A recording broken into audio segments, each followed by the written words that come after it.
আওয়ামী লীগ ছাড়াই নির্বাচন কি ক্রেডিবল হবে? আমি জিজ্ঞাসা করতে চাই, আওয়ামী লীগ নির্বাচন কখন চেয়েছে?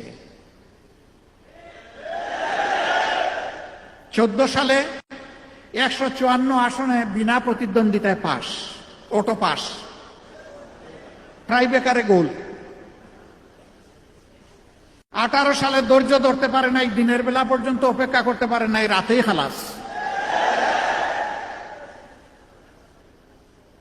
24 সালে সবাইকে জেলের মধ্যে ঢুকাইয়া একদম ফিটফাট।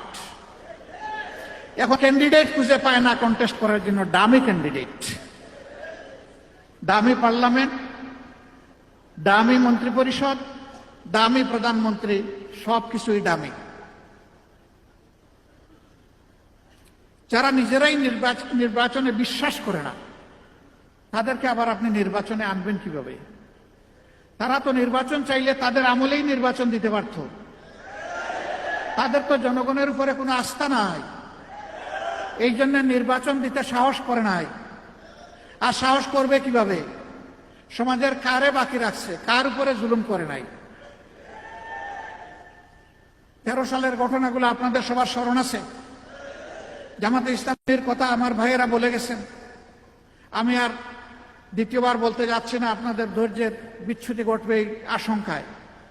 13 সালের 5ই মে চত্বরে হেফাজতে ইসলামের ডাকে এই দেশের লক্ষ লক্ষ মানুষ এসেছিল, শেখ হাসিনার গদি দখল করতে এসেছিল।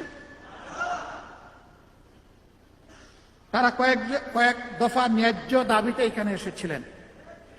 তাদের সাথে কি আচরণ করা হয়েছে এর রাজসাক্ষী তাদেরই মন্ত্রী ডক্টর আব্দুর রাজ্জাক।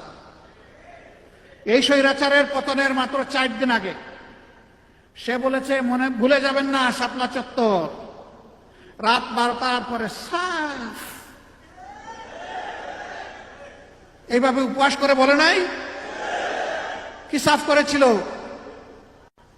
কোরআনের হাফিজদেরকে, হাদিসের মুহাদ্দিসদেরকে, কোরআনের মুফাসসিরকে, মুদাররিসকে, এতিম শিশুদেরকে যারা নির্বিচারে গুলি করে রাতের বেলা হত্যা করেছিল, তাদের বাসায় এটা ছিল সাফ।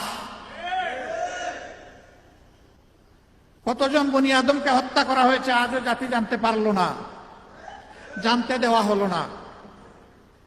তার আগে তাদের অপকর্ম আমরা লক্ষ্য করেছি।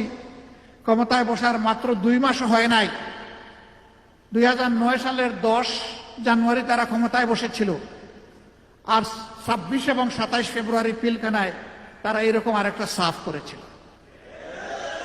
57 জন চৌকস দেশপ্রেমিক অফিসারকে তারা নির্মমভাবে হত্যা করেছিল।